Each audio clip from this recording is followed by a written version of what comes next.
सृष्टि बचपन से ही दिखने में सुंदर नहीं थी, लेकिन अमीर बाप की बेटी सृष्टि पर उसकी माँ जान छिड़कती।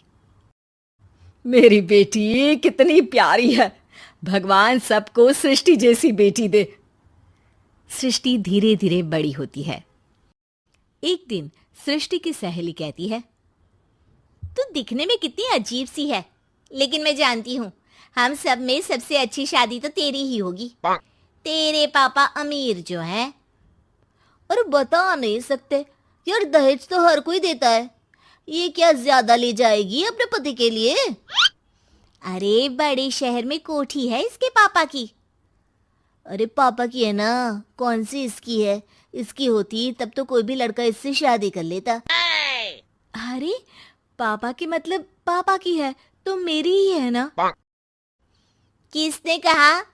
अब तेरी तो तब होगी ना जब तेरा भाई ना हो। वैसे भी शादी के बाद सारी प्रॉपर्टी भाई के नाम होती है। सृष्टि समझ जाती है कि उसे किसी भी हालत में माँ बाप की सारी प्रॉपर्टी को अपने नाम करना है, लेकिन कैसे? एक दिन सृष्टि का भाई शीनू कहता है, बहन क्या कर रही है? तुझसे एक बात करनी है। अरे हाँ हाँ करना, मैं तो तेरी बहन हूँ। बहन मेरी लाइफ में ना एक लड़की है, बहुत अच्छी है। मैं सोच रहा हूँ माँ और पापा से बात करूँ शादी के लिए। सृष्टि को समझ में आ जाता है कि भाई की शादी होते ही भाभी उसे एक दिन भी घर में बर्दाश्त नहीं करेगी। क्या बात है भाई, बताना कौन है वो? यार वो बहुत अच्छी लड़की है, पढ़ी लिखी है, मेरे साथ जॉब भी करती है। बस एक प्रॉब्लम है। हाँ प्रॉब्लम? क्या प्रॉब्लम है भाई? यार वो शादीशुदा है, लेकिन उसके पति ने उसे सिर्फ इसलिए छोड़ दिया क्योंकि उसके माँ बाप दहेज नहीं दे पाए। सृष्टि ये सुनकर न जाने क्यों खुश हो जाती है। अरे भाई तो क्या हुआ, लड़की तुझे तो पसंद है ना? शीनू को लगता है कि बहन उसे समझ रही है। वो इस बात से अनजान होता है कि उसकी बहन की मंशा पूरा घर हड़पने की है। सृष्टि अपनी माँ से कहती है, मम्मी मुझे तो बहुत चिंता है। पता है शीनू क्या कर रहा है? अरे क्या कर रहा है? वो तो काम पर जाता है और वापस घर आता है। नहीं ना माँ, वो यही तो नहीं कर रहा, बाकी सब कर रहा है। आपको पता है उससे प्यार है, और वो भी एक शादीशुदा लड़की से। हैं? ये क्या हो गया? मैं सोसाइटी में क्या मुंह दिखाऊंगी? अरे तेरे पापा तो यही कहेंगे कि मैंने ही उसे बिगाड़ दिया है। माँ देखो, मेरी बात मानो, पापा पर भी विश्वास करने की जरूरत नहीं है। अब आप ही बताओ, पापा इतनी देर घर के बाहर रहते हैं क्यों? बोलो। अरे बेटा वो तो नौकरी करते हैं ना। तू बहुत भोली है माँ।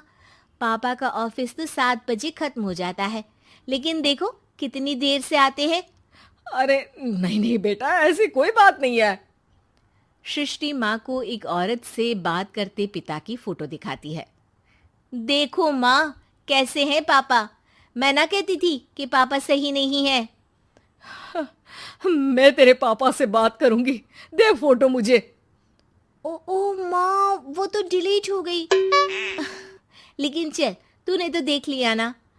पापा से बाद में बात कर लेना, और हाँ, मेरा नाम बिल्कुल मत लेना। हाँ माँ। अब क्या था, सृष्टि के माँ और पिता के बीच झगड़ा होना शुरू हो जाता है। सृष्टि के मन में क्या चल रहा था कोई नहीं जानता था। एक दिन, माँ सृष्टि के लिए एक लड़का देखा है, वो लोग शाम को उसे देखने आने वाले हैं। और हाँ माँ, एक खुशखबरी, मैं और पापा मिलकर एक नया बिजनेस ट्राई कर रहे हैं। शाम को लड़का आता है, सांवले रंग का। सृष्टि को तो बिल्कुल भी पसंद नहीं आता। लड़की की माँ कहती है, लड़की का चेहरा तो कोई खास नहीं, लेकिन अगर मेरे बेटे को आप लोग सेटल कर दें तो मैं उसकी शादी आपकी बेटी से करवा दूं। सृष्टि को लड़का बिल्कुल पसंद नहीं था। उसे भाई पर गुस्सा आ जाता है। लड़के वालों के जाने के बाद कहती है, माँ देखा, शीनू मेरे लिए कैसा लड़का लेकर आया। न दिखाने लायक न सुनने लायक, सेटल भी नहीं, वो भी हम करे। अरे माँ, मैं जानती हूँ ये मेरी शादी किसी भी घर में क्यों करवाना चाहता है। अरे कैसी बात कर रही है बहन? तूने तो देखा ना, लड़के को मैंने ही मना कर दिया तुझसे शादी के लिए। जिसने लड़का बताया था उसने उसकी बहुत तारीफ की थी। बात आई गई हो जाती है, लेकिन सृष्टि का मन शांत नहीं होता। क्या करूं, कुछ समझ में नहीं आ रहा। मेरी शादी हो गई तो ये लोग पूरी प्रॉपर्टी शीनू के नाम कर देंगे, मेरे हाथ तो कुछ लगेगा ही नहीं। तभी सृष्टि को आइडिया आता है। वो किसी वकील को फोन करती है। जी देखिए, अगर आपके मम्मी पापा का तलाक हो जाता है तो आपके पिता की आधी प्रॉपर्टी आपकी माँ के नाम हो जाएगी, फिर उसे वो किसी को भी दे सकती है। सृष्टि अब माँ को बेटे के खिलाफ भरती है। माँ, शीनू पर नजर रखा करो। वो जिस लड़की के प्यार में है ना, वो शादीशुदा है। यहाँ आएगी, सारा पैसा, रुपया, जमीन, जायदाद सब हड़प लेगी। पापा का भी हाल तुमसे छुपा नहीं है। ऐसा ना हो कि मैं और आप एक दिन सड़क पर भीख मांगे। हे भगवान, मैं तो जीते जी मर जाऊंगी अगर ऐसा हो गया तो। ऐसा हो गया नहीं माँ, ऐसा ही होगा। अभी समय है, आगे का सोच लो। मैं तो कहती हूँ पापा से आधी प्रॉपर्टी लेकर अलग हो जाओ। पापा की आधी प्रॉपर्टी भी हम लोगों को अगर मिल जाती है ना, तो अगले 7 जन्म सफल समझो। बेचारी माँ बेटी के कहने पर पति से तलाक लेकर अलग हो जाती है। सृष्टि अब पैसों से गाड़ी और अपने दूसरे महंगे शौक पूरे करने लगी। उसके दोस्त भी उसके पैसे इस्तेमाल करते। सृष्टि, कल तुम कहाँ थी? मैं सारा दिन घर पर अकेली थी। तो मैं क्या करूं? मैंने ठेका तो नहीं लिया है ना तुम्हें संभालने का। माँ को सृष्टि से ये उम्मीद नहीं थी। वो बैठकर रोने लगती है। वहीं उसका पति यानी कि सृष्टि के पिता आ जाते हैं। मैं जानता था कि तुम्हारा यही हाल होगा, तो आपने मुझे रोका क्यों नहीं? मैं रोकता तो तुम रुकती क्या?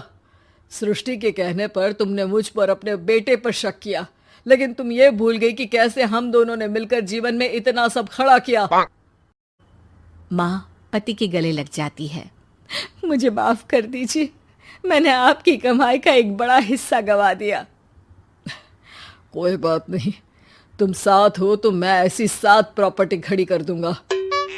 तभी वहां सृष्टि आ जाती है रोते हुए। माँ, मयंक ने मुझे छोड़ दिया। वो बोल रहा था जब तक मेरे पास पैसे थे तब तक ही वो मेरे साथ था। पापा, माँ, मुझे माफ कर दीजिए।